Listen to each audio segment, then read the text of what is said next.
everyone, it's Louise with Louise McGarrett, and welcome to my channel. I'm glad you're here, and what we have planned for today is another 2 paint skins that'll be for a charcuterie board. And here's one of my more recent charcuterie board creations that I still happen to have. And yeah, that's what the plan is today. So what I have here are 5 colors. I'll call them out as I go. What I have here is my Glidden, my GLN 6011N. This is gradually becoming one of my favorites. I'm really enjoying this. And stay to the end, I'm trying something new in this video where I'll be answering questions from subscribers about prior charcuterie boards and how I make them. So, like I've said before with these charcuterie boards, typically going for around maximum 8 inches long by 6 inches deep. And in my usual style with a charcuterie board, I do it on the paint skin, which is a silicone mat that I turn into a paint skin that I end up adhering to the charcuterie board. I find that this way is a lot better result than if I just painted straight on the board itself. Number one, I have a lot more control over the pour. And number two, when I get done with it being cut out, I have a lot more control with how I want the bloom to sit on the charcuterie board. So there's several good reasons why I want to do it like this. My colors. Here's my consistency. This is my Modern Masters Pearl White with Shading Gray by Golden.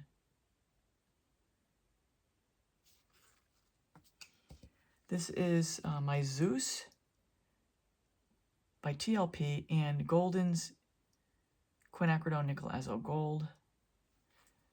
And then, of course, in my usual combination here, I've got my 24 karat gold by Deco Art with Golden's Iridescent Gold. If you haven't figured it out, I love Golden.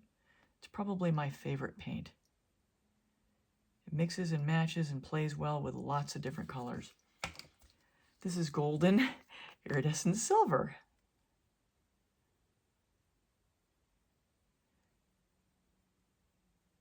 Yeah, I do love my Golden, and I know at first I didn't want to spend the money. It's worth it because you get a lot more mileage on the Golden paint than, you know, different other brands that are a little less quality with pigments. This is a combination of black with Golden, Carbon Black, and some Space Gray, Pearl Space Gray by Arteza. Okay, cell activator. This is Australian Floetrol cell activator, which is actually left over from the fluid art experience, and I inherited bunches of this. I have so much of this. I gave half of it away. I have more than I need. So I need to use it up. However, I do have an alternative, which is my video 141, which is my American Floetrol cell activator, which works every bit as good, but I've got so much of this, I need to use it up. And that is my video 141. I'll link it above. So here is the Australian. And this is actually Jessica's mixture, not even my own. That's the titanium white and the oxide black. So the way I do my blow is I blow straight down into that cell activator to start it forming a little divot and get the cell activator to form a ridge. So then once I get that ridge, I'll aim my blow at the ridge and then blow that cell activator out over the paints and then the paints out over the pillow. The blowout is so critical, the way you hold your lips, the way you blow it out, and the resultant shape of the bloom at the end. And a quick commercial break here. If you'd like to see how I do this in person, join me at the Fluid Art Boutique in DC from the 6th to the 8th of August. I'll be teaching 3 classes, and you'll be creating 4 coasters, a CD for Face of a Clock, and also a jar lid for a jar creation. And I'll be doing some showing and telling of how you take your blooms to the functional art level. That was a really messed up blowout. So what I like to do before I spin anything out is just break up the surface tension of where the pillow is meeting the substrate. So when I do spin, it's already going in that direction. And this is, by the way, this is a Winterstrom spinner that I'm trying out. She gave it to me. after the fluid art experience. It was an extra. If you're not familiar with Jessica from Winterstrom Art, you need to definitely go over to her channel and check her out. I'll have her link in the description. As we go forward, I'm going to cut and trim some of the spinning and cut out any impertinent stuff. Ideally, I wanted this to go to 8 inches in the lengthwise direction and 6 inches. 8 inches that way and 6-ish inches that way. So we're a little more round than I want to be.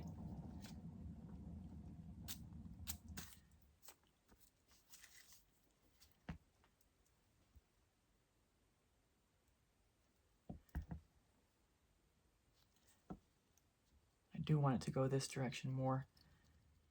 Oh, I need to put a little more pillow down. I'm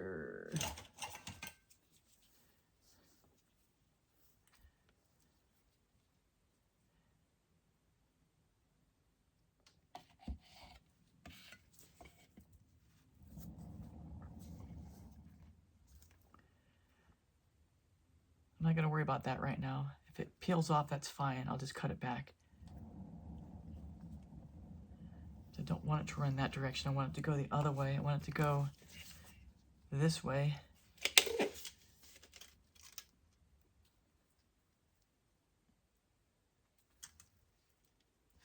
It's equidistant right now. Darn it. Maybe one more spin.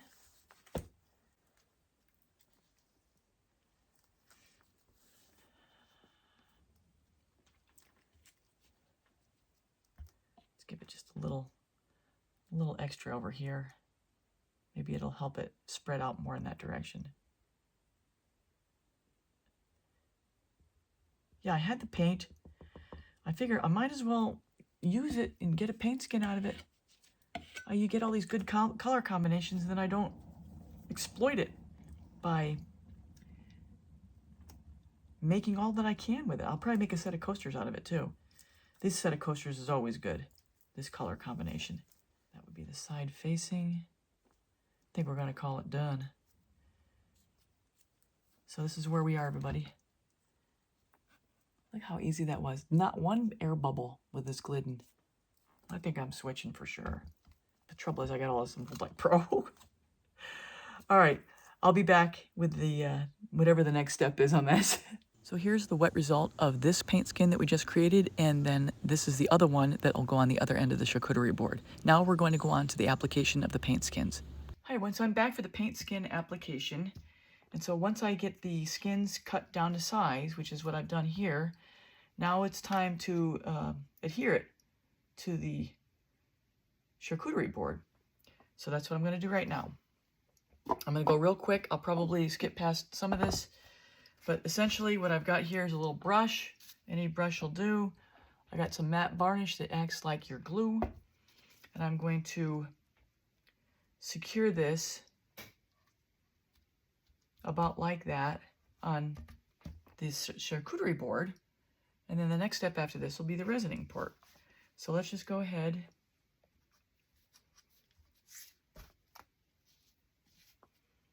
Get some varnish on this part, and then also some varnish on the paint skin itself. Doesn't have to be pretty. Just want to get it wet. You want to wet it so that you have enough to squeeze out to spread around.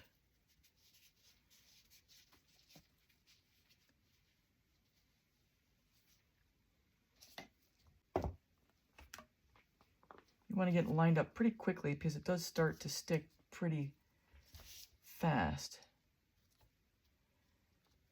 So I know I want to have some go over that edge. I want to have some go over the back. And I want to keep this probably snug to the edge. And that one snug to the edge. So that's about my positioning. You want to press down to make sure you get all the bubbles out.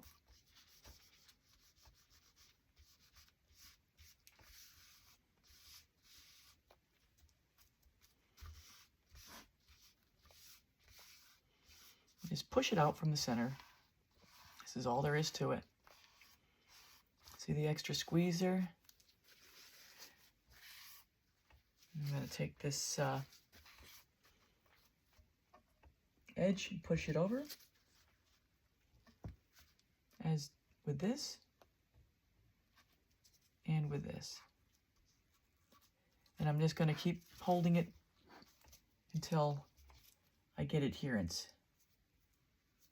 So it'll take a couple, a little bit of time, but it'll eventually just secure, and then we're good to go. So once I get it fully secured for both of these, I will come back and show you where I am just before I go into the resining process. All right, everyone, so here we are, both skins applied and ready to go into resining after this dries fully in a few hours. Okay, I'll be back for the final results. So everyone, that's a wrap. I hope you enjoyed the tutorial, and now on to a couple of the subscribers' questions. One person asked, why don't I just resin the entire charcuterie board? Well, one reason is just simple cost. I would have to use 2.5 more times resin to cover the entire board. The other reason is, with only the ends covered and the bloom covered, it looks really pretty and it helps them pop against the plain wood. Another subscriber asked if I do anything special to the wood, and I do use cutting board oil on the surface of the top of the charcuterie board. It's food grade, and you can find it in any hardware store. So I hope this helps everybody. Stay tuned to the end. I will have a playlist for other charcuterie boards, and if you're new here, please subscribe, hit the bell and all, and you'll get all my latest art tutorials. Thanks a lot, everybody. Take care. Till next time.